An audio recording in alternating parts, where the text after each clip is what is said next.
How's it going, everyone? Professor V back here again. Today we're going to be talking about something in American politics called federalism.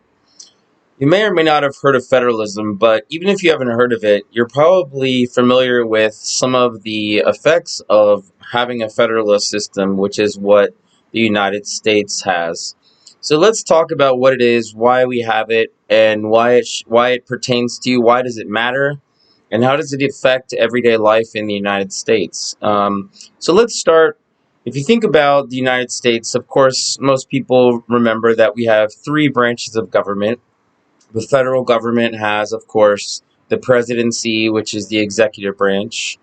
We have the judicial branch, which is the Supreme Court, 9 members. And then you have Congress, which is 100 senators plus 435 in the House of Representatives. So those are the three branches of the federal government. But what we're going to talk about today is, in addition to that, the three levels of American government. So instead of being horizontal like the executive, legislative, and judicial branches are, the federal government is above the state governments in terms of what's called the supremacy clause, meaning if there's a disagreement between the federal government and states, the federal government essentially automatically wins.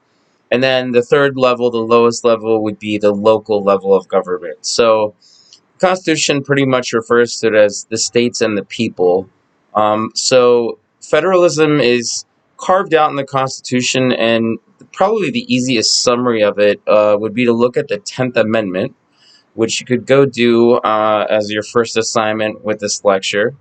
But I'm going to put it in basically modern day English. And the idea of what the 10th Amendment says is that if there isn't a federal law about something, that states can make up their own minds. And so we're going to talk about today what that looks like in real life. And that is something that impacts maybe everyone in the United States to some degree on different laws. And let's jump into some examples. So, as you all know, I'm sure most of you at least have heard that in 1973 there was a court case called Roe versus Wade.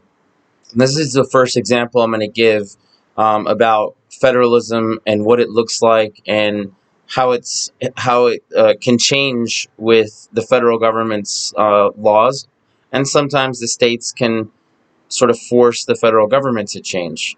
So Roe versus Wade in 1973 was a Supreme Court case where a lady sued the Texas government and then ultimately went up to the Supreme Court, saying that she essentially had the right to privacy.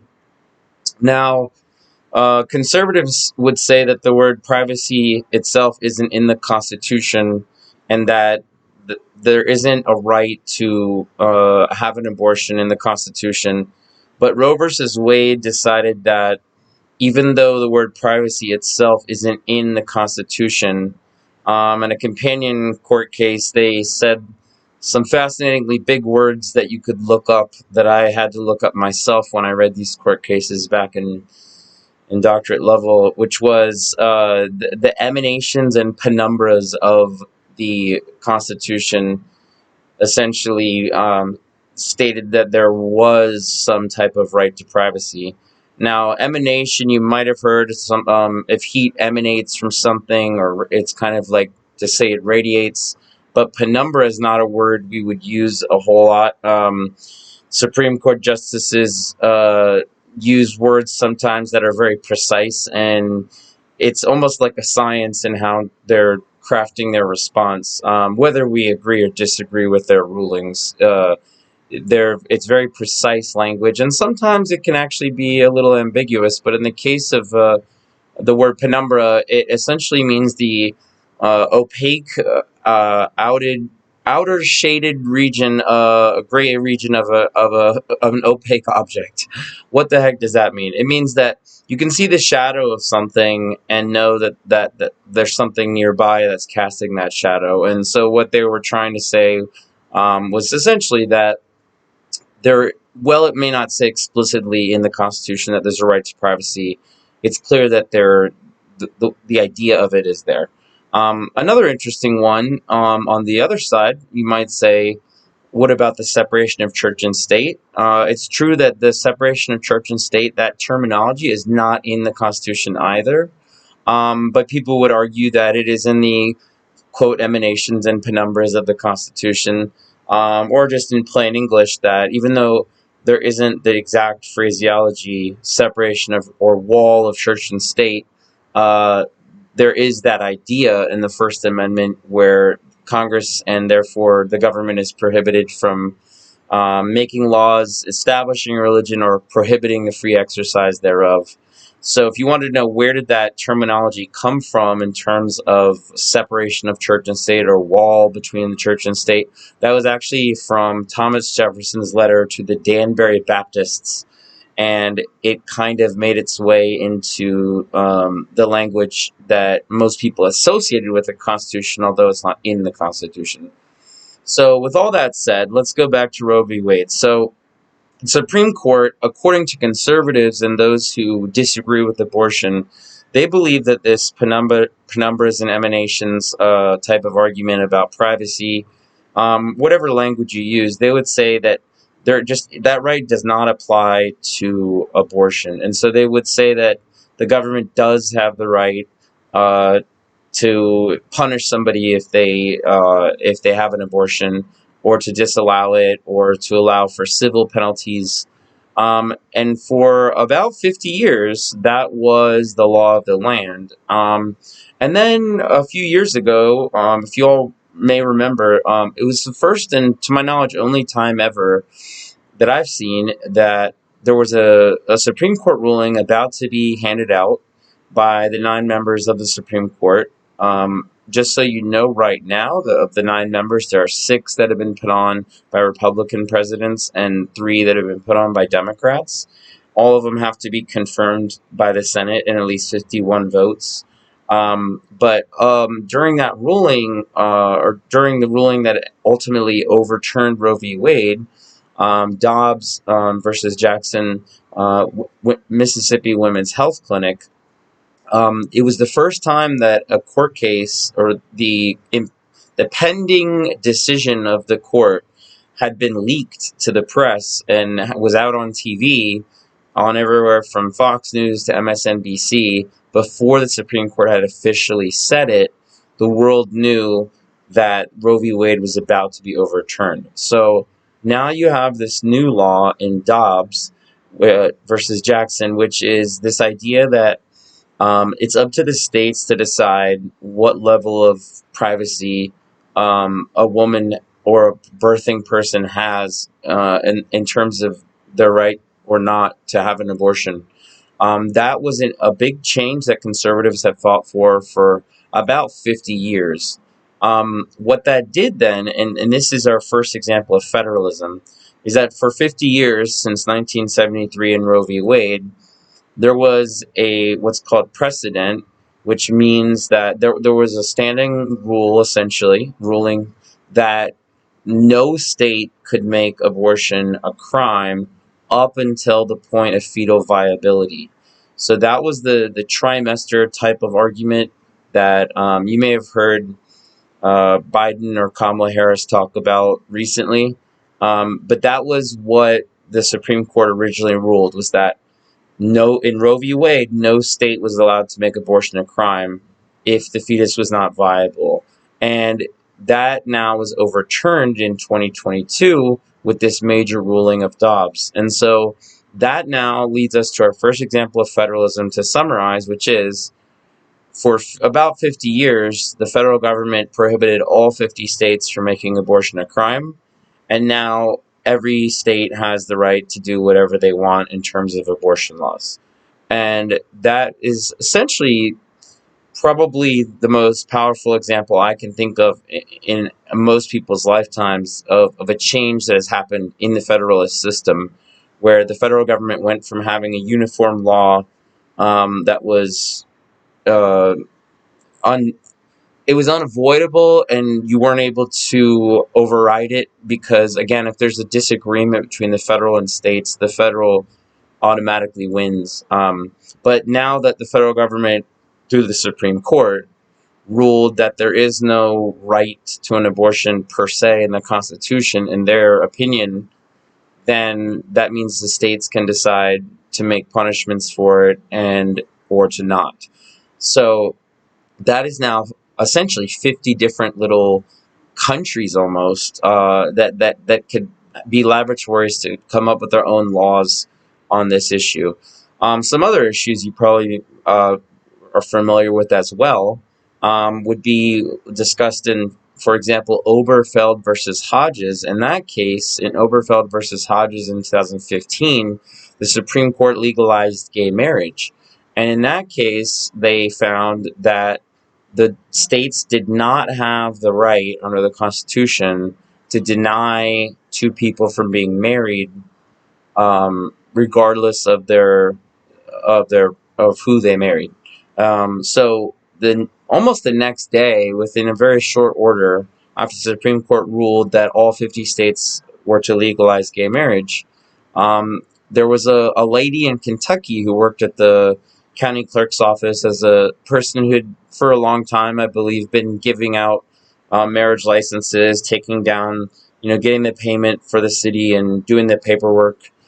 Just normal stuff. But then the law changed, and every state now has to give out marriage licenses to any two people if they come in, and regardless of whether of who they are and who they want to marry. But Kim Jones at this point says, I won't do it. I won't give this gay couple a marriage license. And so the Supreme Court very, very rapidly, not in years, not in decades, not in months, but in within days, they issued a companion ruling just basically saying, if there are anybody else like Kim Jones out there that doesn't want to give a marriage license to a gay couple, then you shouldn't work at that job because you're disobeying the Supreme Court by doing that. So that's a fascinating example as well. Another example we could talk about would be immigration. So you may know, but there have been some differences, I'd say probably some very salient differences between the two parties on immigration, especially since Donald Trump became the Republican nominee back in 2016. Probably, I think it's fair to say, quite different than Mitt Romney in 2012 or Bush in either 2008 or 2000 or 2004. But with that said, there was a law passed by Arizona some years ago, about a decade now, where essentially the state said that, without really saying it word for word, they gave the freedom to essentially allow police or law enforcement to arrest people or to search people and ask for their ID. Essentially, if they looked or sounded like they might be someone that was an undocumented person. And if that sounds outrageous, well, the Fourth Amendment, and personally I agree with you, because the Fourth Amendment is pretty clear that in order for the government to be able to search or seize your things, to be able to pull you over or talk to you and ask for any information or to look through your stuff, the Fourth Amendment provides that there needs to be probable cause. And probable cause, for example, would mean if there's a legitimate chance that a crime has just been committed, is being committed, or is about to be committed. So, God forbid, you heard gunshots from a building and you're a police officer. That's probable cause that there's probably something going on you need to check. You wouldn't have to get a warrant for that. That would obviously be impossible. The incident is occurring now. So similarly, if say you're driving and please don't do this, you're swerving and or someone is drunk or something like that, it is absolutely under the Fourth Amendment for the police to be able to pull someone over because they believe that they're drunk driving, but they're absolutely not allowed to pull someone over based on the color of their skin, based on any physical attribute at all. And so the Arizona law came up to challenge against the United States Justice Department. The Obama administration goes to the Supreme Court, and the Supreme Court rules that Arizona cannot enforce this part of that immigration law. And so thereby that the Supreme Court had ruled, and remember, when the Supreme Court rules something, all 50 states now have, if the Supreme Court says this is the new law, any two people who want to get married must be allowed to get married. All 50 states had to obey. Same with this immigration law. If any state is enforcing something that's profiling people racially, based on how they look or talk or anything like that, that's forbidden, and then that's illegal, and the government can no longer do that at the state level or any level. But then there was a person who continued to do it anyway, and pretty loudly and publicly was happy to continue doing enforcing the law that the Supreme Court had just ruled was unconstitutional. And you may have heard of the person. His name is Sheriff Joe Arpaio. And the reason this is pertinent is because, as I mentioned with Trump and the issue of immigration, the issue with Sheriff Joe, if you've never heard of him, he felt like he did have the right to overrule the Supreme Court, or just to disregard them, and to continue to enforce what most objective people would acknowledge, and the Supreme Court did, is essentially an open book for racism and racial profiling. And so he continued to enforce the law that the Supreme Court had ruled unconstitutional anyway. And then he was brought up on federal charges, and the most significant thing that some presidents get to do, and there's other significant things we'll discuss later, is to pardon people of federal crimes. Well, you may know this if you followed it, but when Trump became president, as president, you can pardon people of federal crimes. And the very first person he pardoned as president of the United States was Sheriff Joe Arpaio, who had intentionally and flagrantly and very publicly disobeyed the Supreme Court's rule and continued to enforce a racist, profiling, misconstrued version of the Fourth Amendment.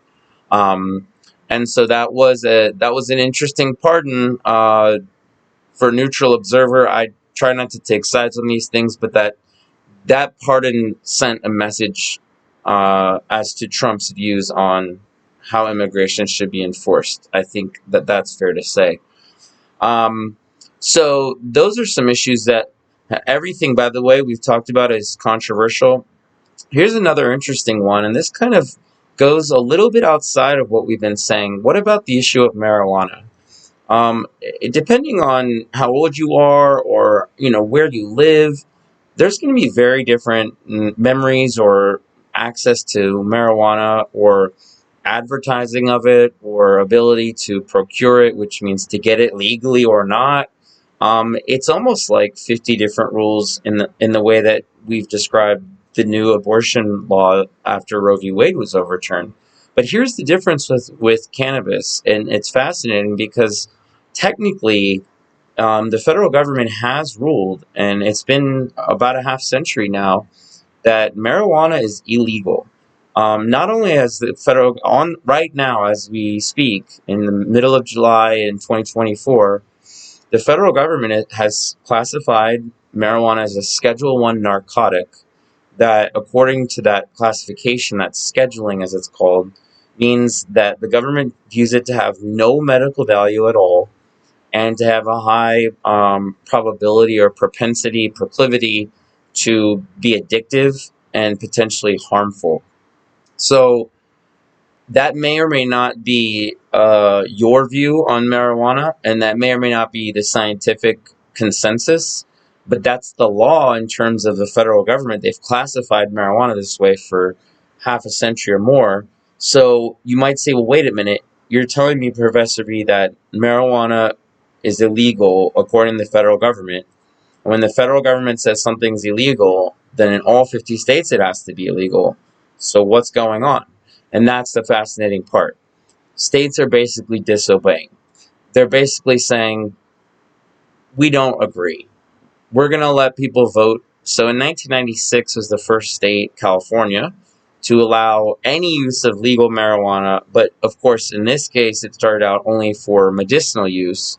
Although the phraseology on the ballot was basically to the extent that you could use marijuana legally if you had some serious chronic illness like cancer or HIV/AIDS and you're suffering. But there was also a clause in there that said that it covers other ailments as well.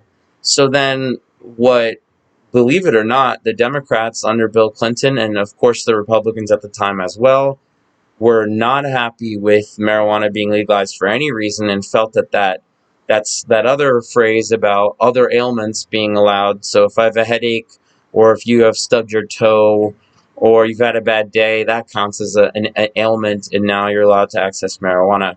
So the conservatives and, believe it or not, Democrats in the 90s, Joe Biden included, Bill Clinton, I believe Joe Biden famously said that the crime bill essentially made everything a felony other than jaywalking. So things have changed in the public's view, and that's what's fascinating is that a large amount of Republicans and almost all Democrats have come around, and basically that's led to states saying, "Yeah, federal government, you say it's illegal, but people in our state want it. We're making tax revenue from it. We also saving money by not throwing people in jail for it. And so we're going to just ignore you." So how is that possible? Well, it's really simple. Comes down to this. When Obama was asked about this, now with Bush, there was a court case, another court case I'll tell you about, and this one was Gonzalez v. Reich, and her name Angela Reich, Raich, I believe. The other case, the other name of this case, which is a little odd, doesn't usually happen, but an attorney general changed shoes. So there was a new attorney general that came in. It was Ashcroft at first, and then it was Gonzalez. So you may see when you look this up that the court case has two different names. It's the same case, but the attorney general resigned, and there was a new one now. So under the Bush administration, it's first Ashcroft and then Gonzalez took over this case about a California woman using marijuana for medical use legally under California state law. And the Supreme Court ruled against her and against California and in favor of the federal government and in favor of the Bush administration in the 2000s, 2004, 2005 is when this really was taking off as a battle issue between states and the federal government. And the federal government won at that time. Now, if that's the case, then why is it that California, Colorado, Nevada, all these states are disobeying if the federal government still has been given the right by the Supreme Court since the 2000s to actually literally send, if they wanted to, President Biden, or if it ends up being eventually Kamala Harris, President Kamala Harris, or President Trump again, or whoever's president next and ever in the future, could technically, if they wanted to, send drug enforcement agents and FBI agents and direct the Department of Justice to, go raid every single dispensary and every single place throughout the country and throw everyone in federal prison for marijuana use. And the simple reason that doesn't happen is because it wouldn't make them more popular. Someone's running for president or is president, it's no longer popular to be strict on marijuana. And that's just the really simple way to put it. So if you looked at, say, polls in the 1960s, it's about 6% of Americans, when polled and surveyed, wanted full legalization. And now it's well over 3 out of every 4 Americans. So as the people's opinions have changed about whether or not marijuana really is such a dangerous thing, whether it's that big of a deal to throw people in jail for, states have kind of just ignored the federal government ever since about the Obama administration, when Obama basically came in and said, "We're not going to enforce this law. We're not going to." He didn't remove it. He could have changed the classification to a different schedule instead of Schedule 1. to something lower, Schedule 2, Schedule 3, etc. But instead he just kind of let it be. And so I kind of think of it like this, like it's like if you had kids or something and you told them, don't watch any TikTok videos that have cuss words. And that you're there and you're trying to work on something and you hear a cuss word on a TikTok video. Maybe you have to decide, okay, every single time that this happens, am I going to enforce it? Am I going to turn the video, or once in a while will I just let it slide? In this case, the federal government has really just let it slide for not quite 20 years yet, but certainly since Obama. Um, Trump would not gain any popularity if he were to have had raided states that legalized marijuana. Neither would Biden. And certainly the next president, I would almost guarantee you, there's almost zero chance they'll enforce it. So that's a fascinating question, is if something is illegal on the federal level, but states do it anyway, what can the consequence be? Well, here's a really big example, and I hope you already know this case, or I'll have to have a talk with your high school government teachers or the school system. But Brown versus Board of Education. Brown versus Board of Education was a case in the early 1950s, and I hope all of you have heard of it and know what it is, because it's a huge case in American history. But essentially, the question was, is the idea of quote unquote separate but equal, is that constitutional? First of all, is it equal? No. But then, is it constitutional? Well, no, also. But the precedent that was being overturned in Brown versus Board of Education was the late 1800s Plessy versus Ferguson, which said separate but equal was fair, it was equal. So from the basically the beginning of the 20th century, at the end of the 19th, all the way through the early 1950s, you had a legal way, in mostly it was in the South, and it's horrifying, and it's sad, and it's embarrassing, and it's racist.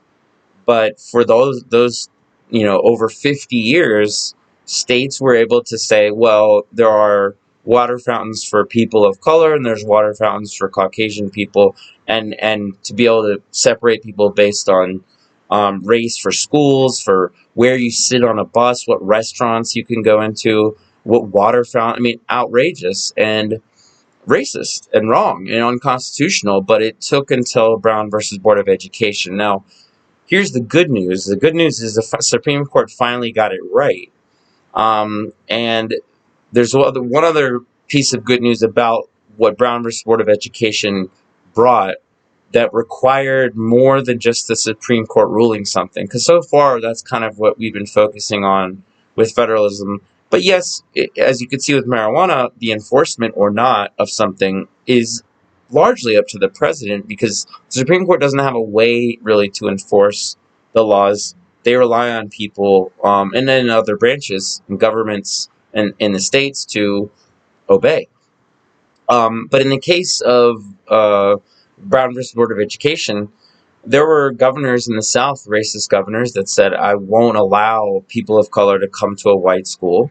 And so you probably heard of, say, the Little Rock Nine, African American students.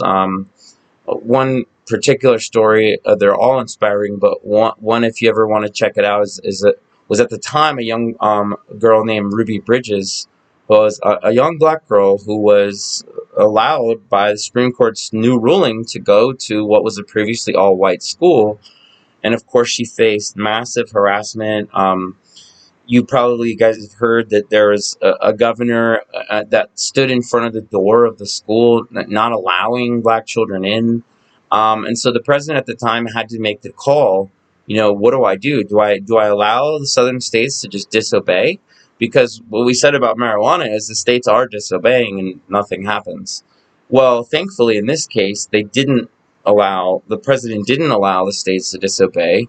And so we have National Guard, and we have a way to military. The military is not fully, but at least in terms of within 90 days in the War Powers Act, and certainly domestically, the president's the commander in chief, and they can they can call the military to order.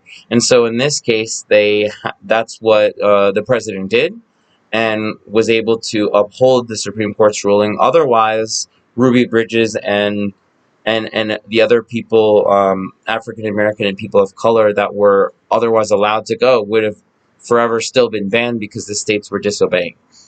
So now that I've given a bunch of examples, I'm going to give you a few more things to write down your notes to learn, and then we'll start on a new topic tomorrow. But another thing I want to just kind of branch out quickly is probably the easiest way, now that you understand the idea of federalism, is to look at what powers are the federal government's exclusively, what powers do the states exclusively have, and what powers are shared between the states and the federal government. So, and everything we're learning right now and what I'm teaching is straight out of the Constitution. So some of these are really easy and kind of honestly like common sense, and some of the other ones are a little bit more intricate. So let's start with the easy stuff. So we'll start with the category of federal government. So what we're talking about now is, under this system of federalism that we've been talking about, what exclusive rights does the federal government have? In other words, what can they do that states cannot do? And in no particular order, one of the things that you should definitely know on your list is war. And that's kind of a common sense. It makes sense just to think about it, right? Not only do we not want states waging war with each other because we all know about, for example, the Civil War, but we also don't want states being able to wage war with other countries. So imagine Minnesota, starts a war with Canada, or Texas with Mexico. That's not possible, and it's not the purview. That's a new word for some of you today. Purview, and that means the sphere of authority, the umbrella of jurisdiction, essentially. So war, that's one that only the federal government can do. And by the way, Congress wages it by declaration or some type of declaration, and then unless the president vetoes and it's not overridden, then the president does sign it. Then the country is now at war or at conflict. So the second one we could write is, and this is a really, really big one, it makes a lot of sense, international treaties. States, that's not something states can do. States can't unilaterally sign treaties or bring the United States into a treaty via one state.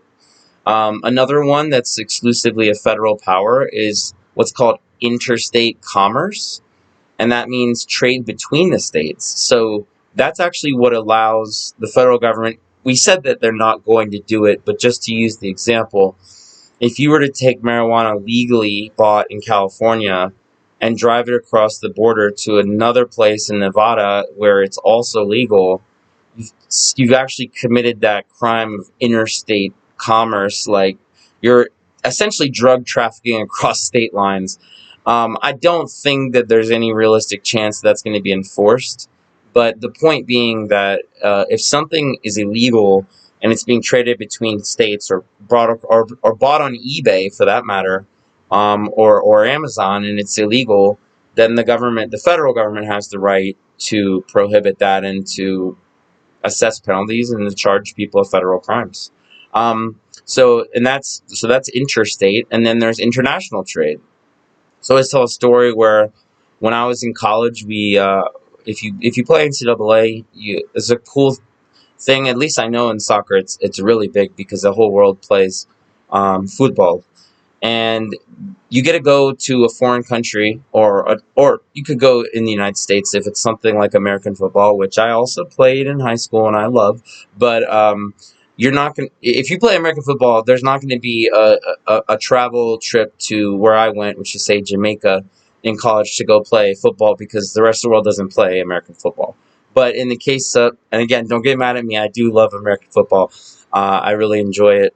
But my point being that when I was in college, this NCAA rule, at least when I played, I think it's still in effect, once every 4 years. So once you become senior class, you can take a trip to a foreign country in the off season and go play the sport against people in another country. NCAA has gotten less strict, but they used to be very strict, and they are in some ways still, about exactly how long a preseason is and taking money from people. Now that has completely changed.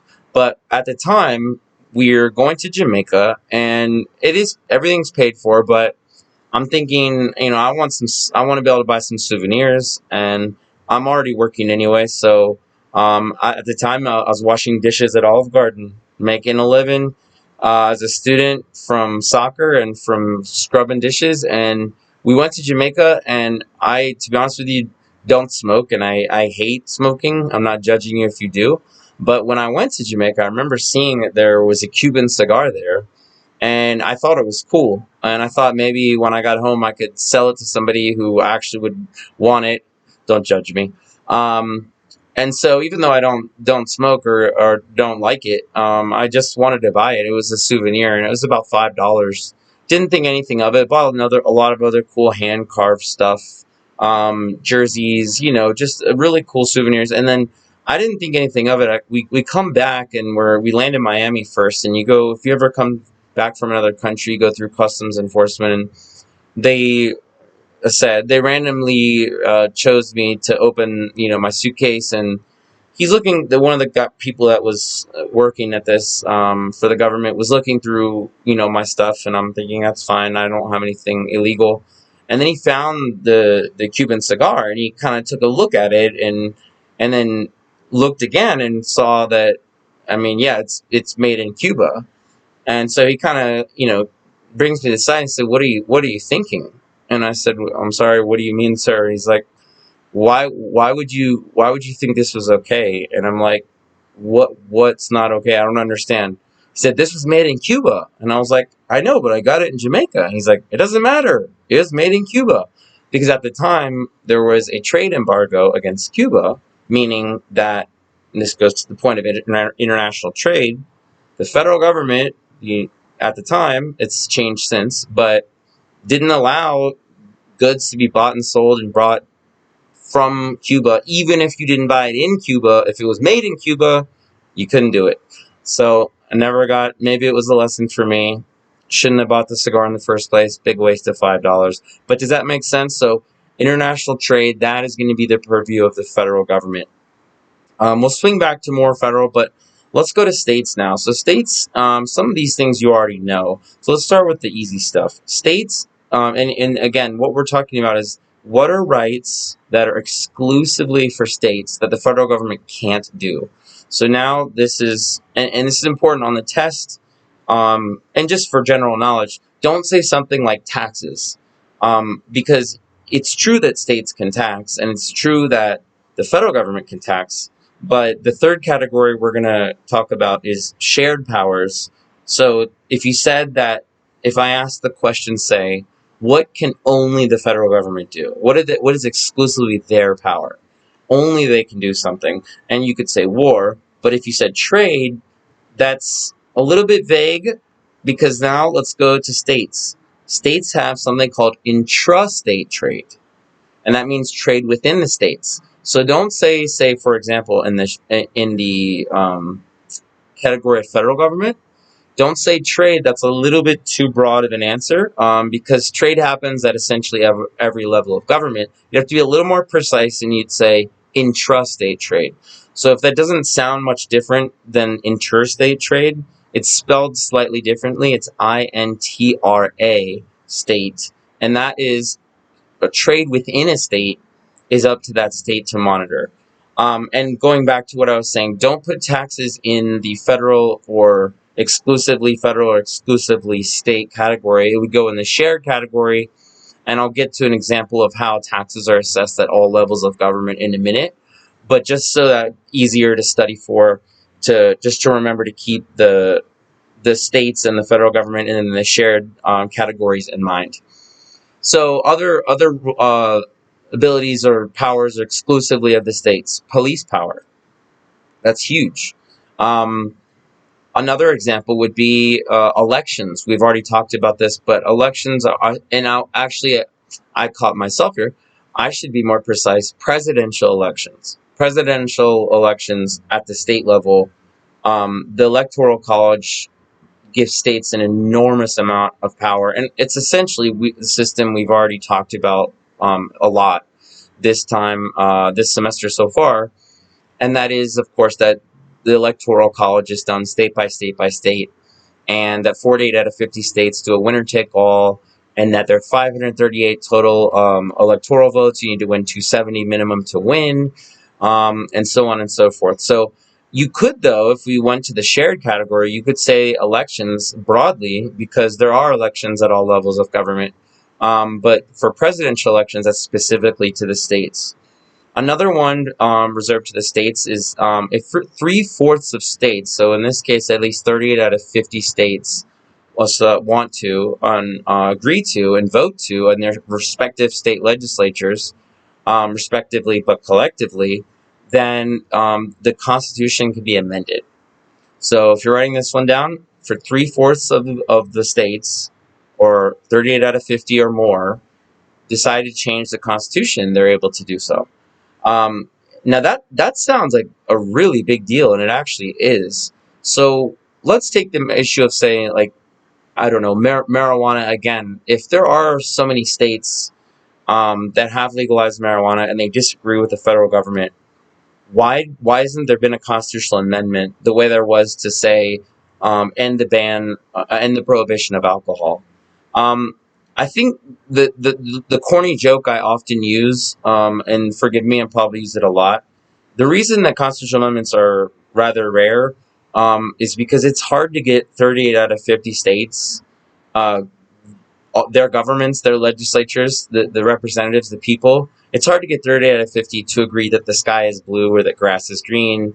So or that there's beach at the sand, to get that level of 3/4 is very difficult. So constitutional amendments don't happen about maybe but once to twice a century or so, in terms of at least the recent history. So um, now, when one other thing we could say with states, and this one's pretty fascinating, is actually the drinking age. So drinking age, the way that it works is that you might say, wait a minute, but you just said that 38 out of 50 states rarely agree on anything. So how is it that all 50 states just happen to agree on 21, but there isn't a law making them all agree on that age? Why wouldn't, say, another state just be like, I think 18 is fine?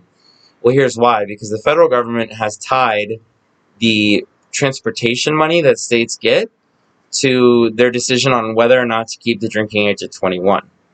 Does that make sense? So it's like if your parents, when you're a kid, say, your allowance if you do this chore, but if you don't do it, you're not going to get it. So today, right now, I don't think this will happen.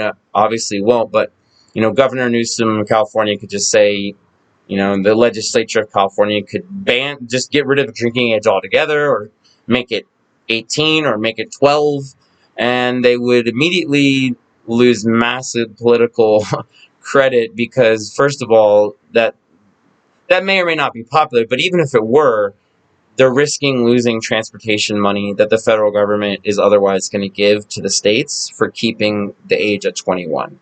Now let's move on to shared. And on the issue of transportation, it's kind of interesting because there's two I can think of that apply to all of our lives pretty much every day. Even if you don't have a car and you don't drive, just think about the United States economy. Think about what you eat today or tomorrow or whenever you eat, or what you drink. Everything that we have, unless you live on a farm and create everything, grow everything yourself and have fresh potable water all to yourself, everyone else relies on gasoline from something driving something to a store. So meaning food to a grocery store. Everything we do almost in the entire United States economy is based on the use of gasoline. And that's a whole nother issue about what that's done with the effects on the environment. But why I'm bringing this up is because This now we're on the shared category of federalism. We're almost there. Hang in there, guys. So the shared category of federalism includes, but is not limited to, such things as the gasoline tax. So now we got to taxes. There's kind of like a famous silly saying that, there's only three certain things: life, death, and taxes. Well, to make that point, the gas tax would be an example of that. So if you go right now and you were to fill up your gasoline, you're going to pay 18 cents in federal tax for your gasoline, and that's for every gallon. And then depending on when you see this video, in California, it's been changed several times, but the gas tax in California is about 50 cents now. And depending if you live in a different state, it may be different. The federal is the same for every state. It's 18 cents. The California's is over 50 cents, and then localities usually have something like a percentage. So it may be 5% or 10%. So if that makes sense, that every drop of gasoline, you might say, well, I don't drive a car, so this doesn't affect me. Yeah, but you live in the United States, and almost everything that you buy or eat or consume came from something that was delivered by a gas-powered vehicle. So at some point, it definitely affects all of us. And that tax is at every level of government getting paid for every drop of gasoline. The federal government, the state government, the local government is getting a little bit of money, or you could argue too much money, depending on your views on how liberal or conservative you are on taxes. None of my business, but fascinating to think about, isn't it? So you might end up paying, depending on the price of gas and what state you live in and locality, you could easily end up paying well over $1 per gallon of just tax. So if you were to say in some states, depending again, spend $5 per gallon, you're really only getting $4 of that is gas, and the other dollar is per gallon is tax. Another shared power we could talk about, we already said this, is elections. Of course, there are in some senses that we talked about with Mike Pence in the 2021 situation on January 6th. There is a role for the federal government to then count the Electoral College and to certify it. But as long as you're specific as that, that's really all they're doing. They're not unless there's a tie. Now, that's a fascinating question that some people might have, is say, what if there aren't 270 votes that Trump, or in this case now Kamala Harris, get? What if it's 269 or 269? Then the House of Representatives gets to decide and who's the president, and the Senate gets to decide who's the vice president. So it could really be funny. It would be kind of crazy. I don't think it's going to happen. Would be if it was a tie between Kamala Harris and Trump, then the Republicans who control the House would almost certainly pick Trump, and the Senate, controlled by Democrats, would almost certainly pick Kamala Harris. So it's possible that Donald Trump and Kamala Harris would be president and vice president. Who knows? It's probably not going to happen. But in this day and age, with all this stuff going on in politics, who knows what could happen. Another shared power that between federal, state, and local are courts. Court systems, obviously, if you're going to go to the Supreme Court, you got to start almost always at a locality, and then it's appealed up to the Supreme Court, which can take years. It can go from around roughly 15 million potential cases to about 75 to 80 that the Supreme Court actually ends up deciding on. We'll talk in future videos about Supreme Court about how that process of who they choose and how the cases get filtered from 15 million roughly to 75 to 80. But that's another one, courts. And then transportation, we could say, generally speaking, and I'll give you an interesting one. So on the federal level, it's a requirement that every car be manufactured with a seatbelt. But at the state level, it's up to the states to decide whether to, quote, click it or ticket. So does that make sense? So the seatbelts, as simple as it may seem, it affects our lives. I mean, if you're driving down the road right now and you don't wear your seatbelt, forget the safety issues for a second. You can get pulled over just for that, not speeding or anything else. And so if that's the case, then this is something that could affect just something simple in federalism that could affect everybody. What if you were to say, well, officer, my car didn't come with a seatbelt. Like there isn't one manufactured into the car. Well, the federal government doesn't allow those to be sold. So does that make sense? So the federal and states are going to have to sort of complement or work with each other sometimes for a law. In other words, if states just said we won't enforce the seatbelt law, then having seatbelts in every car just means that you can use it or you can't. It's up to you. Or you can use it or you don't have to if you don't want to. But to make the law actually stick, the states would have to actually enforce that, if that makes sense. Now, by the way, if you're libertarian, you're probably going to say, how is it the government's right to tell me to wear my seatbelt in my own car? It's my body. It might go into the windshield, not yours. So that's a whole nother conversation. But so we're not taking sides on whether or not seatbelt laws are whatever they are, conservative, liberal, Democrat, Republican, libertarian. But it's fascinating to think about that federalism plays into something as simple as, how we get to school or how we get to work. Your grocery store food with the taxes that come from gasoline is passed on to the truck that drives it there. So a couple more things and we'll wrap it up for federalism. But another thing we could talk about is education. So education in the United States is largely funded two ways. There is the Department of Education at the federal level, and then there's also, in most cases, in most localities, school districts get the money for elementary schools and middle schools and basically all K through 12 high schools from property taxes.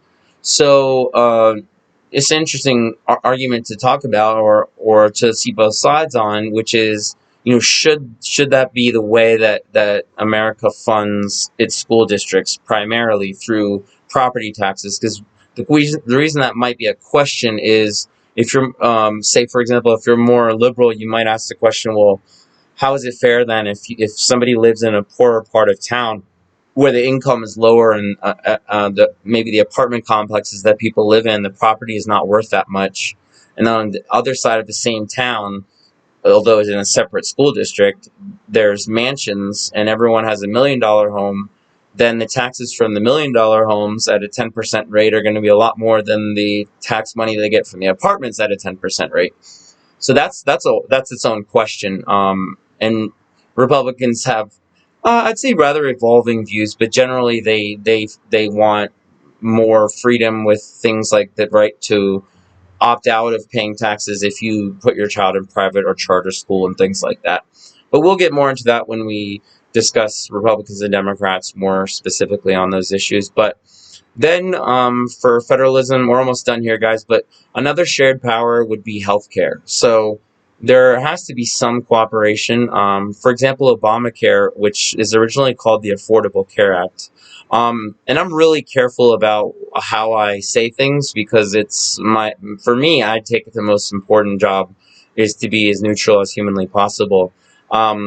And so I didn't used to call it Obamacare because it used to be a pejorative. And if you guys want to look up another cool word, you could tell I'm a word nerd. Pejorative means like something that's a negative connotation. So Obamacare isn't referenced by Democrats or Obama or Biden or Kamala Harris as a pejorative anymore. But at first it was by Republicans, and so I would have only said the Affordable Care Act. But it's not a pejorative anymore, really, semantically, to say the Obamacare. But Obamacare is the Affordable Care Act. And if you didn't know about it, that was Obama's really big achievement. And if you're Republican, you hate it, perhaps. And if you're Democrat, you love it. And there's people all the way in between. But why this matters for this federalism, on the shared powers list is because in this case, what actually ends up being where I grew up, Virginia, essentially sues the federal government and says, we're not going to enforce Obamacare. And so what the Affordable Care Act was mandating was that everybody has to get health insurance. You have to get it, or you can get a tax penalty. So if you don't get health insurance, then you'll have to pay out of your taxes like a penalty. Not a fine, but a penalty, like a tax penalty. So stay with me because it's really fascinating, the wording of it. And remember at the beginning I was saying how precise the Supreme Court is with language. That comes back in just a moment.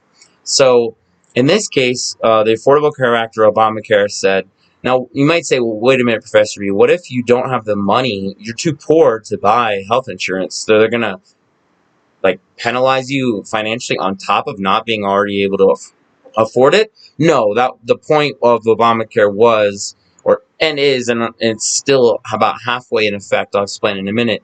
Was that if everyone gets insurance, that it will be cheaper, and if you can't afford it, then the government will help subsidize it for you. So Virginia just disagreed and didn't want to do it. And the main thing was they said it wasn't up to the federal government to make somebody get insurance. Now, Democrats would argue, well, do you have car insurance? Yes, every single state requires car insurance, because if you smash into someone else and you don't have insurance, then you just totaled their car and there's nothing they can do about it. But Republicans would argue, yeah, but this is just my body. I'm healthy. I don't want it. Why should I have to pay? Again, Democrats' counter-argument, well, because if somebody walks across the street, gets hit by a bus, doesn't have health insurance, has to have massive surgery, is in the hospital for a coma, comes out after surgery and surgery, they have to stabilize them, but they never had insurance. They're not going to turn them away. They're going to save their lives, of course, but then they're going to be sent home and they're going to owe $500,000 that they don't have. So the hospital has already done that work, and the people are have to get paid, the doctors and nurses. So the way that the hospitals may recoup that money, because that person can't pay it, they'll declare bankruptcy perhaps, it ruins them financially. The hospitals also don't get paid. And so the way that they would recoup that money is just to raise prices on everyone else who does have insurance, or on all medical care per se. So with other arguments all in mind, now you know what Obamacare, the Affordable Care Act, what was the controversial part.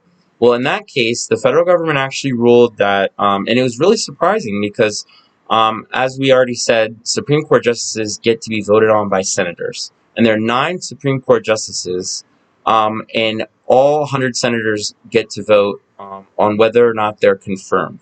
So president would decide to nominate someone, and the Senate would say yes or no. If it's a 50-50 tie, the vice president would be the tiebreaker, obviously going with most likely the president's nominee. So in the case, this is interesting. In the case of John Roberts, who's the Chief Justice of the Supreme Court, when Barack Obama was not a president yet, and he was a senator from Illinois, he, of course, like all senators, had the right and duty to vote yes or no on the nominee of the Supreme Court that was up at that moment, which was this guy named John Roberts. Someone had left the court, and so now there's a vacancy. We only have 8 people on the Supreme Court. We need to fill the seat.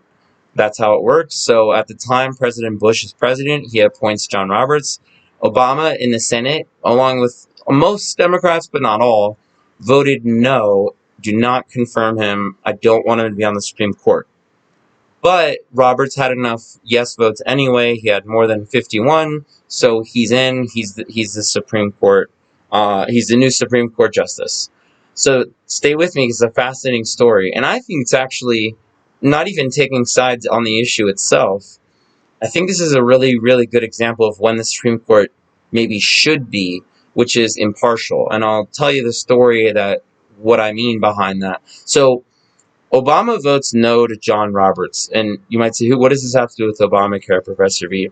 Well, remember, Virginia has challenged this in many states, but has challenged that they have to make their citizens, get this insurance. They don't believe it.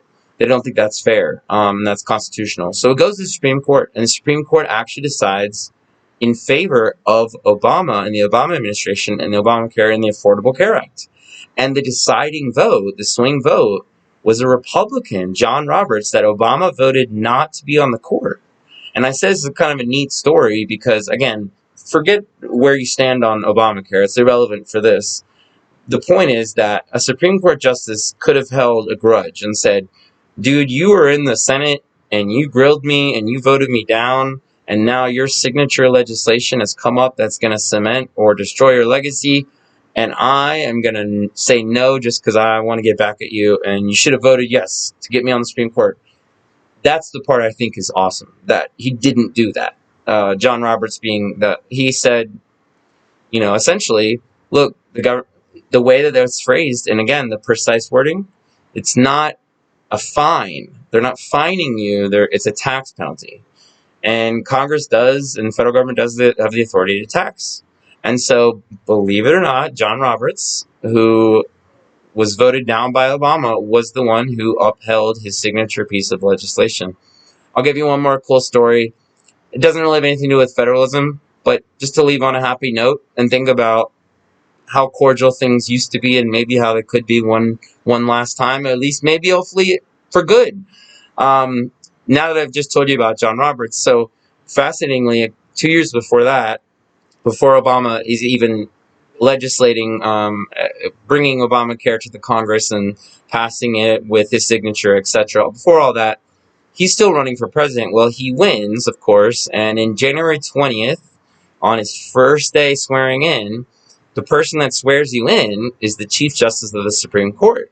So now Obama, who's voted against this guy, John Roberts, who's on the Supreme Court, is swearing him in to be president of the United States.